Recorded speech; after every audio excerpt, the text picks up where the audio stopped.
with the Brighton 4-piece spooky punk rock band, Idlebones. How are you? Oh, good. Worn out. We're good. Worn out? What have you been doing? Pillow fights. Yeah, pillow fight. Pillow fights. Yeah, that's my domain, I'm afraid. So you're at your rehearsal studio, so you've been spending a day recording. Yeah, well, rehearsing. Rehearsing, okay. Working on the new album tracks. Goody. We're going to come on to that in a minute. I just want to talk about how you began, and I'd like to introduce you as well to everyone that doesn't know you. We've got Brett, Ashley, Steve, and Thomas here. Brett, I'm going to have to ask you, is your real name Zero? Surname? Is Zero your real surname? I love Please it. tell me. But it's not, no. It's not. No, but Zero, I think, sounds a lot cooler than McKenna. Yes, I mean, that is very disappointing. And actually, the reason I ask you this is because I interviewed a very lovely singer from New York whose first name is Zero.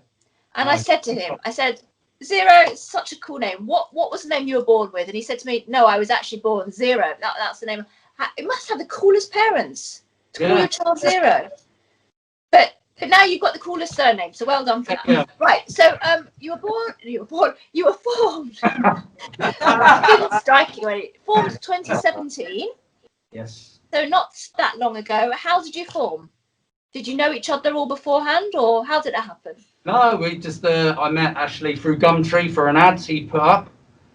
I got in a drummer, he got in a bass player, and it didn't really work out. It wasn't our kind of music, so we walked off different ways, and then we must have bumped into each other again, and then we had a jam around his house, and we started writing these songs, and it became what we are today. And a love story, really. Yeah, love story. And then a few months like it. Yes, it sounds like it was meant to be. Now you're punk rock with a dark rock and roll twist. So describe your sound exactly to us, so we can really imagine it. And also, what attracted you to that particular, very niche genre? Well, I think we all have different influences in music, and we didn't want to be another punk band that spoke politically, and we didn't want to talk about relationships, so we didn't want to be that pop punk side of things. So we just started writing songs about anything that was trending. Like our first single was called 11. That was about Stranger Things. Yes. So and films and books and movies. We got one that was about a computer game, Layers of Fears. Now it's got a bit more mature. We're not writing we're still kind of writing horror type stuff, but boy, it was strictly like, right, this is a great film, this is a great TV show. Let's do it. That's interesting. And are you horror fans? Oh yeah, yes, definitely. What's your favorite horror film? Texas Chainsaw Massacre for me. I love a bit of Freddy Krueger. Yeah, I'd say The Devil's Rejects, House of a Thousand Corpses is mine. Oh my goodness. Zombie. Right, you're braver than me, because I can't watch horror. Honestly, if I do, I won't be able to sleep for days. Oh, your doll next to you is quite spooky. Well, it's supposed to be me. It's my mini me. But yeah, she is spooky though, so we'll just leave her there. Maybe use her as a voodoo doll one day. Who knows? So.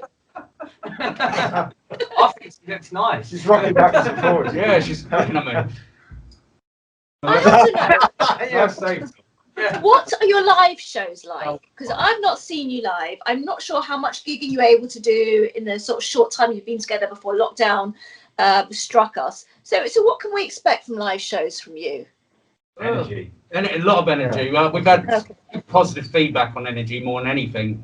Brilliant. So to begin with, we've gone through a couple of drummers. We were just getting tighter and tighter. That was our main aim. And then our feedback. When you say you've gone through a couple of drummers, what did you do to them? We didn't hurt them in any way. No, it just wasn't the right sound for us. Initiation process, that was it. So Tom's quite recent. He only joined about 3 months ago now. I've been playing. So perfect fit. He's amazing at drums, and he loves. But we haven't played with him live yet, and he's got so much energy anyway. Like, it's going to be crazy. Yeah, I can't wait. But yeah, it turns into a party. So we've had a lot of it turns into a big drunken mess. Good. That's just how a party should be. Now, we've just had Halloween not long ago, and you've become known for your Halloween singles. So you released one this year called Dead Dancing Girl, which came out on Halloween. Last year's single was Dusk Till Dawn. So tell me about this year's single. What's it all about? Well, this one's not really about a film or anything in particular. It's quite a sad song with a happy melody, which I was kind of going for. So the song is very, very sad, really, if you listen to the lyrics, but I didn't want to make it a sad song. So getting everyone to sing in the single, have a good time. And when telling my the girls who are mainly family and friends, said, look, can you sing in the video? They're like, what do you want me to do? I'm like, just be yourself, be happy, smile. Yeah, wear makeup, make yourself look scary, but yeah, that's the way we wanted it, really. It's a kind of comic, sad, happy song. It's a great video, and I would urge anyone to go and check it out. Dead Dancing Girls, brilliant. I haven't seen the video from Dusk Till Dawn. Was that based on the film then at all? Yeah, I mean, it's I'd say it's based on the film. It's about vampires, about being infected, like a zombie type thing as well. It's just a mixed bag, that one. But that was fun. That video was a lot of effort. We were in it all the time. So each one of us had a plot, and we killed ourselves by being controlled. It's quite dark. So posting it on Facebook, yeah, we had a lot of problems with Facebook saying you can't post this because there's a lot of blood in it. We had a great special effects crew on board as well. Yes. So yeah, Ethan, who we got him he made a video for us, and his girlfriend at the time was doing all the special effects for us, and we had a whale of a time doing it. About a few days, just kind of filming this crazy stuff, bits of hand falling off, car accidents. It sounds ghastly, but yeah, we really had a lot of fun with it. I mean, it was just a heck of a lot of fun. Yeah. And hopefully then that comes across in the video as well as the dark theme for it. But yeah. Now you released an EP in 2018, Nothing Important. Sorry, that's not a critique on the EP for me. That's the name of the EP. And I believe you're planning to release your debut album. Is that right? Yeah, you're first. So tell us all about that. Is it already recorded, written, ready to get out there? What stage are you at with that, with the launch? So before lockdown, we started. We were sort of taking a bit of a break, and just working on some new material, writing some new songs, with a view that kind of mid-year we were going to sort of get back on the gigging circuit. And then obviously we all got locked up, and then lockdown happened. So after that, we just said, look, we can't gig, we can't do anything other than carry on writing music, working on stuff. We throw things backwards and forwards in our little WhatsApp group, start working on a few things, did a few lockdown videos of just like, us mucking around, him and his budgie in the front room.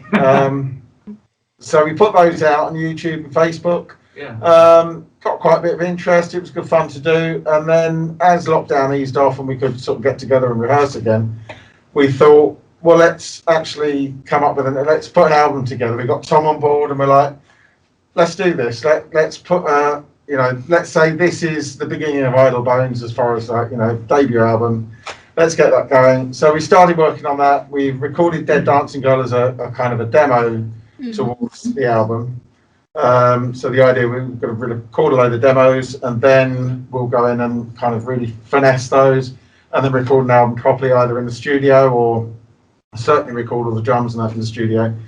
But of course now we're locked away again. It's kind of come to a bit of a grinding halt, which is really great because the reason we're here today, we're not just flouting the rules. The Musicians Union have been kind of onto the government and saying, look, people are working towards, musicians are losing a lot of money. They're losing out on a lot of stuff. This is people's careers we're talking about. So, people still need to be able to get together and work on this stuff because otherwise the whole industry is going to grind to a halt. So very fortunately, we've been able to get space here today to work on it. Yeah, hopefully it'll be done by summer next year. That's when it's likely to be released. But yeah, there's no rush. No one's begging for it. So I can just stick with the video for now, the single. Yeah. Well, speaking of next year, what are your plans? Loads of gigs, new album. Yeah, gigs and album. We're looking at it 2 different ways. Like with Tom, we're going through old songs with him. So when we do get gigs, we're prepared and ready and 100%. Yeah. And the second part of the Idle Bones is doing the new songs, which we've already written already. It's just putting it together as a band. And then once that stage is done, Steve does the recording. So he does the vocals and the instruments at yours. So yeah, we do one at a time. We worked on the majority of the new songs. It's Yeah. just about, mastering all of them before going to record and getting that out. We wanted to do a European tour next year. We had a few bands that were interested in going on tour with, but we don't mind waiting now. If we rather not rush into things, being unprepared. We rather, and it means we sound better next year as well. Yes, So. yeah, we've had a lot of practice. Will Brexit interfere with your plans for a European tour? Probably. Yeah, it's not a benefit. It's not going to help us. No, I'm not going to help. No. Well, hopefully it won't stop you, and I hope we'll get a UK tour as well. Maybe around time of your album launch. Yeah, happy to do that. So we've done a few gigs up north before, but doing a UK tour. That would definitely be something we want to do next year. Definitely. So yeah. And out of all the other sort of new I call them new cropper bands or new wave of bands coming through at the moment, who do you sort of see yourself touring with? Skiv. Yeah, there's a few bands we're friends with who we kind of fit in with the punk rock, the pop punk kind of bands rather than a specific horror punk theme. It's not about if we sound similar to another band, it's more about friendship and support. So there's quite a few. We haven't really thought about that yet. It's just when they've got time and they're not doing albums. I think it's all to do with the timing thing. A lot of bands at the moment are working on albums, local bands, due to the same situation everyone's in. And so when things do get back to normal, we're in no rush.